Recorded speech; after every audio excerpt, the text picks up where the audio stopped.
तो आज की कहानी थोड़ी स्पेशल है। ये कहानी आपके होश उड़ाने वाली है, आपके रोंगटे खड़े करने वाली है। इसलिए अगर आप कमजोर दिल के इंसान है तो इस वीडियो को ना देखें। अमेरिका एक ऐसा देश है जहाँ पे काले और गोरों का हमेशा से भेदभाव रहा है। वहाँ पे एक व्हाइट लड़की एक ब्लैक लड़के को अपना बॉयफ्रेंड बना लेती है और इसके बाद जो इस ब्लैक लड़के के साथ होता है ऐसा इसने कभी सपने में भी नहीं सोचा था। कहानी की शुरुआत में हम एक लड़के को देखते हैं जिसका नाम है क्रिस। क्रिस एक प्रोफेशनल फोटोग्राफर है। वो अपनी गर्लफ्रेंड रोज के परिवार से मिलने की तैयारी कर रहे हैं, पर इस मुलाकात के लिए क्रिस घबराया हुआ था क्योंकि वो एक ब्लैक था और रोज व्हाइट। भले ही कानूनी तौर पे ब्लैक और व्हाइट लोगों के बीच में मतभेद नहीं था, पर दिमागी तौर पे आज भी ये मतभेद ज्यों का त्यों है। इसलिए क्रिस घबराया हुआ था। अब क्रिस रोज के घर उसके साथ पहुंच जाता है जो शहर के बाहर एक सुनसान जगह पे था। क्रिस रोज के मॉम डैड से मिलता है जो उससे बहुत अच्छे से बात करते हैं। उसे जरा भी एहसास नहीं होता कि इनके बीच में कोई रंग का भेदभाव है। रोज की मॉम हिप्नोथेरेपिस्ट है और उसके डैड एक न्यूरोसर्जन। रोज के डैड क्रिस को अपने डैड की फोटो दिखाते हैं और उसे बताते हैं कि उसके डैड एक प्रोफेशनल रनर थे जिन्होंने सन 1936 के ओलंपिक में हिस्सा भी लिया था, पर वो इस रेस को जीत नहीं पाए। अब रात को डिनर के टाइम पे रोज का भाई आता है जो क्रिस से बिल्कुल भी अच्छे से नहीं मिलता, यहाँ तक कि उसे फाइट के लिए भी चैलेंज करता है। हालांकि ये चैलेंज सीरियस नहीं होता, पर सबको समझ में आ जाता है कि वो क्रिस को बिल्कुल भी पसंद नहीं करता। रोज का भाई भी मेडिकल की पढ़ाई कर रहा है ताकि वो भी आगे चलकर अपने मॉम डैड की तरह बन सके। और इसके बाद जब रोज और क्रिस कमरे में होते हैं तो रोज अपने भाई के बर्ताव के लिए उससे माफी मांगती है और इसके बाद ये दोनों सो जाते हैं। और रात को अचानक क्रिस की आंखें खुलती है। उसका सिगरेट पीने को मन होता है, इसलिए वो बाहर आ जाता है और तभी वो देखता है कि सामने से जो रोज के घर में सर्वेंट होता है जो बाहर काम करता है, वो एक प्रोफेशनल रनर की तरह उसकी तरफ दौड़ता हुआ आता है। पर इससे पहले कि वो क्रिस से टकराता वो अचानक से मुड़ जाता है। क्रिस को घंटा समझ में नहीं आता कि वो ऐसा क्यों कर रहा है। पहले भी उसे उस ब्लैक सर्वेंट का नेचर बहुत अलग लगा था। इसके बाद क्रिस अंदर जाता है जहाँ पे रोज की मॉम बैठी थी और रोज की मॉम क्रिस से बातें करना शुरू कर देती है और बातें करते करते वो क्रिस को हिप्नोटाइज कर देती है। वो कहती है कि उसके ऐसा करने से उसकी सिगरेट की लत हमेशा के लिए छूट जाएगी। इसी दौरान क्रिस को ऐसा लगता है कि मानो किसी दूसरी दुनिया में जा रहा हो और तभी उसकी आंखें खुलती है तो वो समझ जाता है कि एक सपना था। इसके बाद जब वो बाहर आता है तो उसे वही सर्वेंट मिलता है जो रात को उसकी तरफ भागता हुआ आ रहा था। सर्वेंट कहता है कि जो रात को जो कुछ भी हुआ उसके लिए सॉरी। और अब क्रिस को समझ में आ जाता है कि वो सपना नहीं था बल्कि हकीकत थी, क्योंकि अब उसकी सिगरेट पीने की लत भी छूट चुकी थी और उसे बिल्कुल भी अच्छी नहीं लग रही थी। अगले दिन यहाँ पे पार्टी होती है जिसमें सभी व्हाइट लोग आते हैं और ये सबके सब बूढ़े लोग थे। एक बूढ़ा कपल क्रिस के पास आता है और बूढ़ा आदमी क्रिस से हाथ मिलाते हुए कहता है कि तुम्हारी ग्रिप बहुत अच्छी है। इसके बाद उससे पूछता है कि क्या तुम गोल्फ खेलते हो। क्रिस कहता है नहीं। उसकी पत्नी बताती है कि मेरे हस्बैंड कभी गोल्फ प्लेयर हुआ करते थे। इसके बाद क्रिस एक और बूढ़े कपल से मिलता है और वो भी क्रिस की फिजिकली बिल्ड को देखकर बहुत खुश होता है। इसके बाद जो ओल्ड लेडी होती है उसे टच करके भी देखती है। इसके बाद क्रिस यहाँ पे जब सबकी फोटो ले रहा था तब उसे पहली दफा एक जवान ब्लैक लड़का दिखता है। क्रिस उसके पास जाता है और उससे बातें करना शुरू करता है, पर उसका बिहेवियर भी थोड़ा अजीब था। ऐसा लगता है कि मानो कोई बूढ़ा आदमी हो। तभी वहाँ पे एक व्हाइट लेडी आती है और वो ब्लैक लड़का बताता है कि उसकी पत्नी है। वो व्हाइट लेडी उससे उम्र में बहुत बड़ी थी, ऐसी लगती थी कि मानो उसकी दादी हो। और ये कपल यहाँ से साइड हो जाता है जहाँ पे बूढ़े कपल होते हैं और यहाँ पे जो ब्लैक लड़का होता है वो सबको घूमकर अपनी बॉडी दिखाता है। क्रिस को देखकर ये काफी अजीब लगता है क्योंकि ऐसा वो क्यों कर रहा है और क्यों इसने इतनी ज्यादा उम्र वाली बुढ़िया से शादी की है। इसके बाद क्रिस यहाँ पे एक और बूढ़े आदमी से मिलता है जो कि अंधा था। दरअसल क्रिस इसे पहले से जानता था क्योंकि उसकी फोटो गैलरी होती है। वो क्रिस को बताता है कि वो भी फोटोग्राफर बनना चाहता था, पर इससे पहले कि वो प्रोफेशनली इस काम को करता उसकी आंखें हमेशा के लिए उसे धोखा देके चली गई। क्रिस को यहाँ पे आभास हो जाता है कि यहाँ पे कुछ न कुछ तो गड़बड़ जरूर है, पर वो ये समझ नहीं पाता।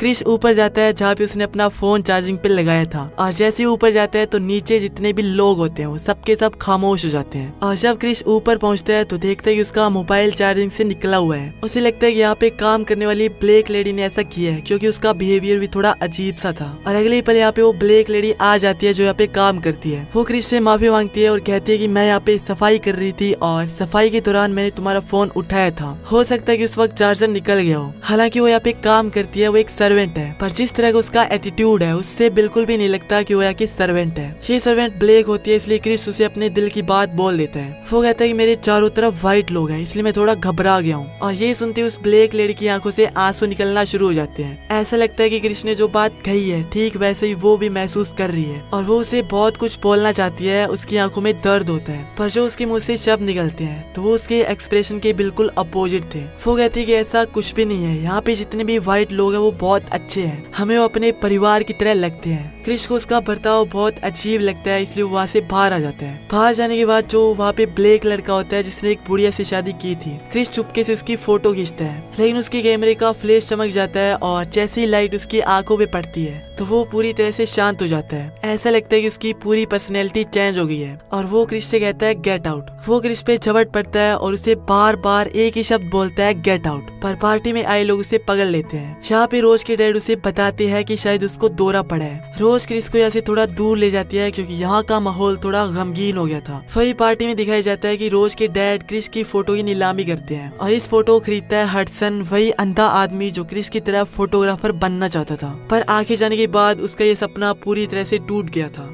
वही क्रिश ने जो उस ब्लैक आदमी की फोटो खींची थी वो अपने दोस्त को भेजता है, पर जब वो फोटो उसके दोस्त को मिलती है तो उसे पहचान जाता है। दरअसल वो इस आदमी को पहले से जानता था क्योंकि वो कई महीनों से लापता था और वो क्रिश को बताता है कि उसका नाम एंड्रे है, पर क्रिश को यहाँ पे इस आदमी का नाम लोगन के नाम से इंट्रोड्यूस करवाया गया था। क्रिश का दोस्त पुलिस के पास जाता है और उन्हें कहता है कि उसे इस बात का शक है कि लोगन नाम का वो बंदा एंड्रे है, पर उसकी बातों पे कोई बिलीव नहीं करता। वही क्रिश अब रोज को वहाँ से निकलने के लिए कहता है और जब वो जाने की तैयारी कर रहे थे तभी क्रिश को वहाँ पे खुली हुई अलमारी दिखती है। वो देखता है कि उसमें रोज की कुछ फोटोज थी जिनमें रोज कुछ ब्लैक लड़कों के साथ होती है, जिनमें से एक वोल्टर भी होता है जो इसी घर का नौकर था जो रात में क्रिश की तरफ भागता हुआ आया था, और इनमें घर की नौकरानी जॉर्जिना भी होती है जिस पर क्रिश को शक हुआ था और उसने उसके मोबाइल का चार्जर हटा दिया था। इनमें और भी बहुत सारी लड़की होती है जिनके साथ रोज ने फोटो खिंचवाई थी, जिससे साफ पता चल रहा था कि ये रोज के बॉयफ्रेंड थे, जबकि रोज ने क्रिश से कहा था कि उसका पहला ब्लैक बॉयफ्रेंड है। और अब इस पूरे परिवार में उसे जिस इकलौती लड़की पे भरोसा था जो उसकी गर्लफ्रेंड थी, उसे पता चल चुका था कि वो भी उससे झूठ बोल रही है। क्रिश यहाँ से जाने लगता है और रोज का पूरा परिवार उसके सामने आ जाता है। क्रिश रोज के भाई पे हमला कर देता है और तभी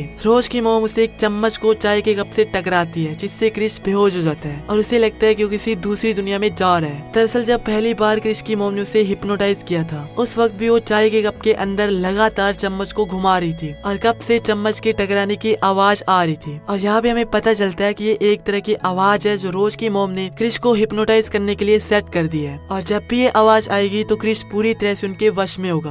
वही दूसरी तरफ हम क्रिश के दोस्त को देखते हैं जो उसे लगातार उसे कॉल कर रहे हैं, पर अब क्रिश पूरी तरह से बेहोश है इसलिए वो उसका फोन उठा ही नहीं पाता और इससे क्रिश का दोस्त काफी परेशान हो जाता है। वही क्रिश को दिखाया जाता है जो कि अब होश में आ चुका है, पर वो कुछ नहीं कर सकता क्योंकि वो पूरी तरह से बंधा हुआ है। उसके सामने एक टीवी होता है और टीवी अपने आप ही ऑन हो जाता है और स्क्रीन पे एक बूढ़ा आदमी आता है जो रोज के दादा थे, जो कि अब इस दुनिया में नहीं रहे। वो बताते हैं कि उन्होंने एक ऐसे मेडिकल एक्सपेरिमेंट में कामयाबी हासिल की है जिससे इंसान हमेशा के लिए अमर हो सकता है। एक ऐसा प्रोसीजर है जिससे इंसान का दिमाग निकालकर दूसरे इंसान में फिट किया जाएगा, यानी ब्रेन को ट्रांसप्लांट। और अब स्क्रीन पर एक कप में चम्मच को घुमाया जाता है और क्रिश फिर से बेहोश हो जाता है, और जब उसे होश आता है तो देखता है कि अब टीवी स्क्रीन पर वही आदमी होता है जो अंधा था, जो कि क्रिश की तरह फोटोग्राफर बनना चाहता था, जिसने क्रिश की फोटो को बोली में खरीदा था। वो क्रिश को बताता है कि मेरा दिमाग तुम्हारी बॉडी में फिट किया जाएगा। उसे क्रिश की बॉडी मिल जाएगी और वो फिर से देख पाएगा, उसे एक शानदार बॉडी मिलेगी, उसे फिर से नया जीवन मिलेगा। वो क्रिश को इस पूरे प्रोसीजर के बारे में बताता है और कहता है कि इसके 3 चरण हैं। सबसे पहले तुम्हें हिप्नोटाइज किया जाएगा और उसके बाद साइकोलॉजिकली तुम्हें तैयार किया जाएगा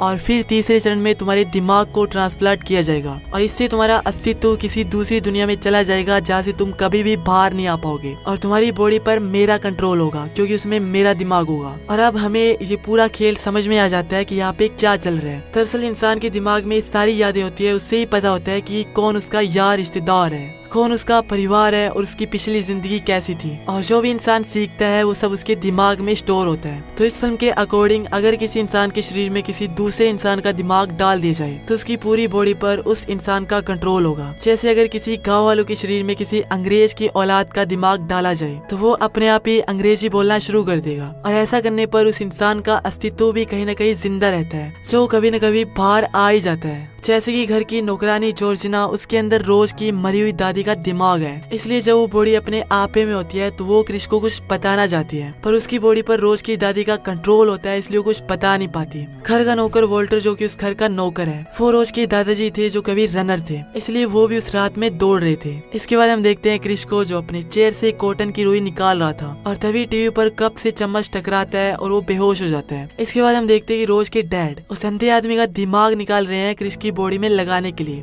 वही दूसरी तरफ रोज का भाई क्रिश उसे लेने के लिए आता है, और जैसे ही वो क्रिश के हाथ पैर खोलता है तो क्रिश उसके सर पे चोट मारकर उसे बुरी तरह से घायल कर देता है। दरअसल इस बार टीवी पर जब कप और चम्मच टकराए थे तो क्रिश ने चेयर से कॉटन निकालकर अपने कानों में डाल लिया था, जिस वजह से उसके कप और चम्मच से आती आवाज का घंटा असर नहीं होता। अब क्रिश उस रूम में जाता है जहाँ पे रोज के डैड उसका इंतजार कर रहे थे, और क्रिश उन्हें भी मार देता है। और यहाँ पे क्रिश की मॉम भी आ जाती है जो क्रिश पर हमला करना चाहती है। वो कप की तरफ बढ़ती है, लेकिन इससे पहले कि वो कप और चम्मच को बजाती, क्रिश उस कप को तोड़ देता है और उसे भी मार देता है। अब क्रिश यहाँ से जाने लगता है, तभी यहाँ पे रोज का घायल भाई आ जाता है और क्रिश पे हमला करता है, लेकिन क्रिश अंदर गुस्से से भरा पड़ा था और वो इससे भी मार देता है। इसके बाद क्रिश बाहर निकलता है, वो गाड़ी को स्टार्ट करता है और गाड़ी की आवाज सुनकर जॉर्जिना यहाँ पे आ जाती है, जिसकी बॉडी के अंदर रोज की दादी का दिमाग है, और इसी दौरान उसका एक्सीडेंट हो जाता है। वही हमें रोज को दिखाया जाता है जो अपने सोशल मीडिया हैंडल पर अपने अगले शिकार को ढूंढ रही थी, और तभी एक्सीडेंट की आवाज सुनकर वो बाहर आती है और देखते ही क्रिश भाग रहे हैं। वो गन निकालकर क्रिश पे फायरिंग करने लगती है, पर क्रिश किसी तरह से जॉर्जिना को गाड़ी में बैठाकर यहाँ से निकल जाता है। वो जॉर्जिना को गाड़ी में इसलिए रखता है क्योंकि वो भी उनका शिकार है, उसे भी मदद की जरूरत है। और जैसे ही वो थोड़ा आगे बढ़ते हैं तो जॉर्जिना को होश आ जाता है और वो क्रिश पे हमला कर देती है और कहती है कि तुमने मेरे पूरे परिवार को मार डाला। जॉर्जिना के हमले से क्रिश की गाड़ी का एक्सीडेंट हो जाता है और गाड़ी पलट जाती है, और यहाँ पे रोज और वाल्टर, जिसके अंदर रोज के दादा का दिमाग है, वो भी यहाँ पे आ जाते हैं। पर इससे पहले कि उसे मारता, क्रिश अपना मोबाइल निकालकर उसकी फ्लैश जगा देता है, जिससे वो पूरी तरह से शांत हो जाता है और रोज से उसकी गन मांगता है और उसकी गन लेकर उसी को मार देता है और फिर अपने आप को शूट कर लेता है। दरअसल फ्लैश जगाने के बाद वो अपनी चेतना में आ गया था, जिस तरह से वो आदमी आ गया था जिसने क्रिश को गेट आउट बोला था। तभी क्रिश देखता है कि रोज अभी भी तड़प रही है। क्रिश उसके पास जाता है और उसका गला दबाता है, पर वो ऐसा नहीं कर पाता क्योंकि भले ही रोज ने उसके साथ धोखा किया, उसे झूठा प्यार करने का नाटक किया है, पर उसने तो उसे सच्चा प्यार किया था ना। इसके बाद क्रिश का दोस्त वहाँ पे आ जाता है पुलिस की गाड़ी लेकर, जिसे देखकर रोज चिल्लाने लगती है कि बचाओ बचाओ, लेकिन वो क्रिश का दोस्त था जो कि काफी टाइम से उसको कॉल कर रहा था। अब क्रिश उसे बचा सकता था, लेकिन जो इसने अंत में पुलिस की गाड़ी को देखकर हरकत की, जिससे पुलिस को लगे कि क्रिश उसे मार रहा है, इसलिए क्रिश उसे ऐसे ही मरने की हालत में छोड़कर अपने दोस्त के साथ चला जाता है। और इसी साथ ये शानदार फिल्म समाप्त होती है। तो कैसी लगी दोस्तों आपको ये फिल्म, कमेंट बॉक्स में मेरे को जरूर बताना।